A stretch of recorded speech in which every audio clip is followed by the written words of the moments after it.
I moved to my dad's when I was 10 and I didn't know anyone in the area except for the family my dad was friends with, a single mom with 3 kids. Luckily there was a girl a couple of years older than me. She was 12 at the time I met her, and we got to know each other a little over a couple of years. We weren't close, but we ended up having the same friends. One night my friend Rob was hanging out with her and her younger brother. They happened to be in the house alone because my friend's mom was at work. Her mother has been helping this one lady through her work and got to know her fairly well. She found out her sister was in a mental institution and was let out recently.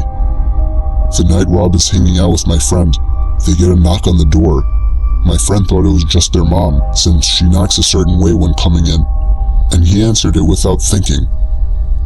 Rob wasn't supposed to be there and he took off through the window to his house down the road. He never thought twice about it. It wasn't her mom. It was the sister of the lady her mom was helping, and she figured out through talking to her sister where her family lived and her mom's working schedule. She came in. This is where I don't know the details, and I'm glad I don't. My friend's younger brother got away to the neighbor's house to call the police. The lady brutally murdered my friend a week from Christmas, decapitated her, and left her body naked in a bathtub. She even hid her head. They had to look through the presents, and I don't know where they found it, but they did. I wasn't allowed to go to her funeral. It happened to my wife's grandmother about 15 years ago while we were still dating. Her husband had just passed away about a year previously, but she'd been going down to the library and volunteering. It was exercise and socialization. This was in the winter, so her walk back was while it was getting dark. The library closed at 5 and there was some extra stuff to do before everyone actually left. And on this particular night, she turned down a ride from another volunteer because she needed to stay in shape. The house is about a mile away through some lightly wooded area in South Texas, and as she's about halfway home, she notices someone behind her. He's walking the same direction and gaining on her, which in itself isn't all that particular. She's old and thus not particularly fast, but in this case he seems vaguely sinister. They keep walking. Pretty soon he's right behind her. Then he falls into pace, just staying behind her. Now she knows something's up, but she's almost home. She can see the top of her driveway coming up, and she leaves her lights on so it'll look like someone's home when she's walking in. She just needs to make it another 150 yards, then 100. All that time, she said he was so close that she could feel his breath on her neck. Around maybe 50 yards, it happens. A strong hand on her shoulder. Okay, bitch, don't turn around and hand over your purse or I'll cut you. She stops for a second, then takes one big step forward, turns, and shoots the guy in the neck with the .38 she keeps in her purse. The guy spent the next 5 years in a prison hospital before he died of complications. My wife's grandmother passed last year, but up to the end, she lamented that she pulled the trigger too soon. When I was young, I'd say 8 to 11-ish, my sister, whom is 7 years older, would babysit when my parents were out. At the time, she smoked a lot and my parents made her smoke outside, of course. So I'd follow her outside, play around, annoy her and such. One day my sister notices a car at the end of the driveway, just sitting in the road. It's a white SUV with a bike rack on top. It has the most tinted windows I've ever seen. You could not see inside from the side. It sat there until she went inside, then would drive to the end of the road and sit at the church parking lot and wait until she'd come out again for another smoke, and it would repeat this. Odd, but my sister is a brave lady and just kind of ignored it. That is, until the next day while my parents were out again, and it showed up again. It would sit at the end of the driveway and just watch. I don't know what the driver was doing, but he was watching my sister. I know, because if I didn't go out, I'd watch from the front window and it would just sit there and watch my sister. She told my father, who was a sheriff deputy at the time, and he called the cops and made a complaint. They showed up, looked around, but the SUV was nowhere to be seen. Months went by and nothing. Then one day, a good 9 months after this had all started and around 4 months since the last sighting, it was back. It became a regular occurrence. Another day, my sister was outside doing her nasty habit, And sure enough, here it comes. This time we were all alone as usual, and she decides she's had enough. She tells me to stay in the carport and she's gonna go confront them. She starts walking toward the SUV, and halfway down the driveway, she would later remark to us, "I felt utter terror, like I knew if I went any further, I was dead. I was paralyzed by pure fear." She turned around and went inside. Finally, the family car was in the shop for some kind of issue, so we were all stuck home for the night. While my parents are home, my sister goes outside to smoke. I go outside with her, and eventually the SUV shows up. She tells me to run inside and tell my father, and I do. My dad promptly gets his gun and starts briskly walking down the driveway with it in hand, in the direction of the SUV, but not leveled towards it. The SUV floored it down the road and peeled out onto the nearby large highway. My dad, being a cop, noted the year and model and distinguishing features. The scariest thing, the license plate had been covered in duct tape. We never saw it again. I was just 4 or 5 years old and my parents had just separated. My mom was living in a 2-bedroom apartment. I had my own room, but I preferred to sleep in her bed whenever I was staying with her. Our 2 bedrooms were at the end of the hallway, directly across from each other. Our apartment was on the 1st floor, and I remember that it was in the middle of the summer, and my mom had a window open in her room, which was directly behind the bed above the headboard. Anyways, I woke up in the middle of the night and remember sitting up and seeing that our cat was sitting in the doorframe of my mom's room. I should note her door was open and you could partially see into my bedroom. This was strange because our cat was typically always in bed with us. As I was watching him, he walked into my bedroom and meowed. I turned to face my mom and woke her up. In the 3 or 4 seconds it took me to wake her up and ask me what was wrong, we both looked back up at the doorframe, and there was a man standing by my open door, making his way out of the bedroom. I still don't know how she managed to do it so quickly, but my mother proceeded to pick me up and literally throw me out of the screen window. She quickly followed and we were able to start screaming for help, and someone called 911. The police came but didn't see any signs of forced entry, only that our front door was unlocked, which led them to believe that the man must have exited that way. The strange thing was that my mom swore up and down that she had locked the door that night with the deadbolt and chain lock. About a week later, she was cleaning the kitchen and opened up our water heater closet and found a notebook with names and drawings, as well as a pair of gloves and some gum wrappers. The police were called again, but all they could do was speculate that the man had been in our house and hid until we were asleep. One day while doing my laundry, one of the lights blew out in my basement. My basement is set up so that the laundry room is split up from the other side of the basement with a wall and a door. In order to get upstairs, you have to exit the laundry room and go through the other part of the basement. So the light blew in the other part, not the laundry room. As it was the only light on that side, it was pretty dark. I finished the laundry I had to do while dreading the walk through the dark basement. I exit the laundry room, get halfway through the basement, and I hear a loud cackle. Imagine a sound people make when they imitate a witch. Take that and imagine the witch had been smoking for 50 years, making her voice deeper and hoarser. That's what I heard, clear as day, right behind me. I didn't hesitate to bolt for the stairs. I waited until my father got home and then changed the bulb. I have yet to hear that cackle since, and I've not told a single person in the house about it. This happened to a friend of mine. She told me about it about a year or so ago. We'll call her Minji. Minji is in her late 20s and works as an English tutor in South Korea. One evening, a few years ago, she was tutoring a high school boy. They were up studying pretty late and the buses stopped running. Being a long way from his house, the boy asked if he could crash on her floor overnight and get the first bus in the morning.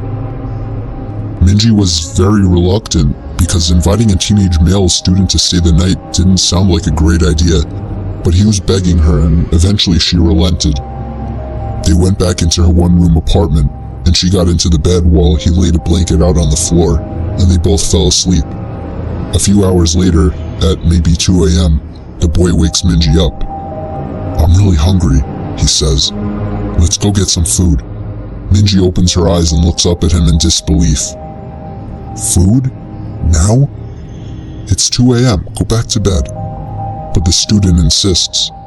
"No, I'm so hungry, let's eat something now." She tells him that there's some ramen in the kitchen and he could fix himself some. This doesn't satisfy him.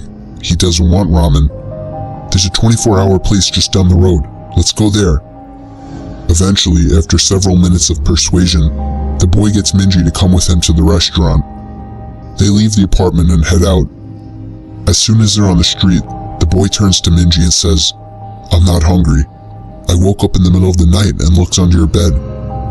There's a man sleeping there." They call the police and discover that a homeless man had been living in Minji's apartment, sleeping under the bed for 2 months. The boy only saw him because he was lying on the floor, so he had a clear view under the bed. I was driving a shortcut from 29 Palms, California to Albuquerque, New Mexico. 29 Palms is located in the desolate high desert east of LA. The shortcut was all 2-lane road through total nothingness, except for passing through Amboy. Amboy is a nearly abandoned town nearly as far below sea level as Death Valley. So I was driving by myself in the afternoon and proceeded to drive up into the mountain range between Amboy and I-40. Once I reached the top, I'm driving north through a canyon with high grass on both sides of the road. Up ahead I see some stuff in the middle of the road.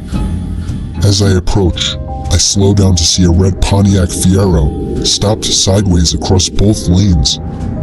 A suitcase open with clothes scattered everywhere and 2 bodies laying face down in the road, a man and a woman.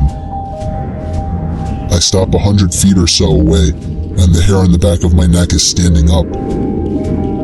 Being a Marine, I reach under the seat and pull out a 9mm pistol and chamber a round. Something seemed very wrong. It looked too perfect, as if it were staged. An ambush? Something was just wrong. As I scanned the road, I saw a line I could drive. Past the guy in the road on his left, swerve to the right of the woman, behind the Fiero, and I'd be on the other side. I dropped it into first gear, punched it down, and drove the line I planned. I passed the back of the Fiero without hitting it, or either of the bodies in the road. I continued forward a couple of 100 feet and slowed down, so I could breathe and let my heart slow down. As I looked up into the rear-view mirror, I saw that the 2 bodies had gotten up to their knees, and 20 or so people emerged from the tall grass on either side of the road by the car and bodies. At that moment, my right foot smashed the gas pedal to the floor and did not let up until I had to slow down for the I-40 East on-ramp. I will never know what would have happened to me had I gotten out of the car to check on the bodies or stopped my car closer to them.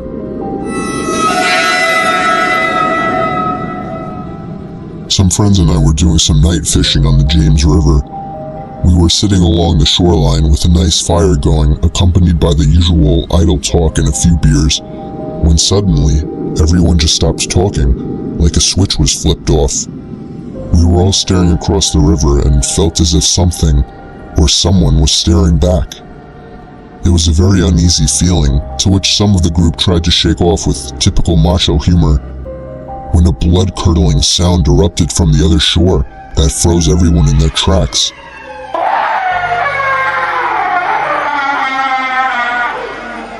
The sound was unlike any other that I had ever heard, and it made every hair on my body vibrate and tingle. The only way I could describe it is it sounded like a wild person with no language skills being gutted alive. No words, just this high-pitched, blood-curdling scream. Nobody moved or said a word. We all just sat there fixed in our stare, when just as suddenly, a second scream was let loose with even more force than the first.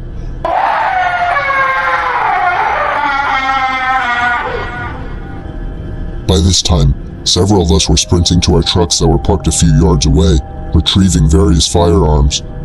When we got back, we all sat there quietly, with our eyes fixed staring toward the opposite shore, watching the light from our fire reflecting off the rocks. We sat there waiting for another scream, or something to move on the other side of the river. Finally, a third scream came just as suddenly, but this time, it was on our side of the river, coming from the bushes about a yard away.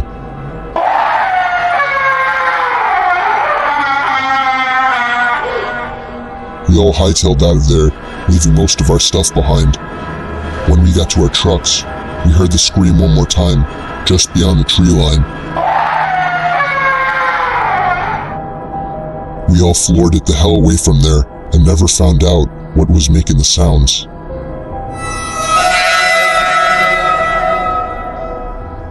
It was a Friday night, and my friend was picking me up in his car from my house. I was in a hurry since we were running late for the hockey game in the city. The whole car ride there, we were having such a good time that I hadn't even noticed that I didn't have my phone. I searched the car seat, the floor, but it wasn't in the car. I was sure that I had just forgotten it. During the hockey game, I couldn't stop worrying that maybe I had dropped my phone somewhere, so I borrowed my friend's phone and ran to the bathroom. I dialed my number and hoped someone at my house would pick up. It took 3 rings before somebody picked up, but they remained silent on the other end. I yelled into the phone that I was just checking if I'd left my phone at home. They didn't answer. I assumed it was my little brother just messing with me, so I hung up. I got home late that night to see that my parents weren't home. I got inside my house and called them to see where they were. They told me that they had gone out to eat and see a concert at the park with my little brother. They said they left soon after I had for the game, and they should be home in around half an hour. So I hung up and proceeded to look for my cell phone.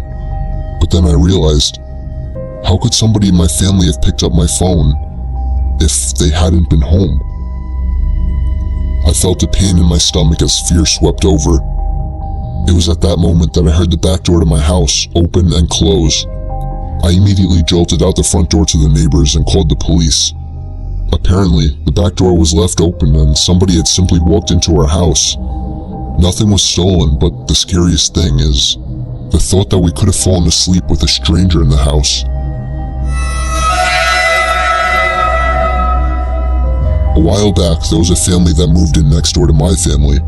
They had a son who was just twisted. He was obsessive over slasher movies and always wanted me to talk about shit that happened during my time serving in Vietnam that no normal person would want to hear. He also loved tormenting stray animals. This guy was a whack job. He was 19 at the time and my daughter was 7, but he always wanted to talk to her. He'd strike up conversation with her when she walked home from school. He would talk over the fence at her when she was playing in the back.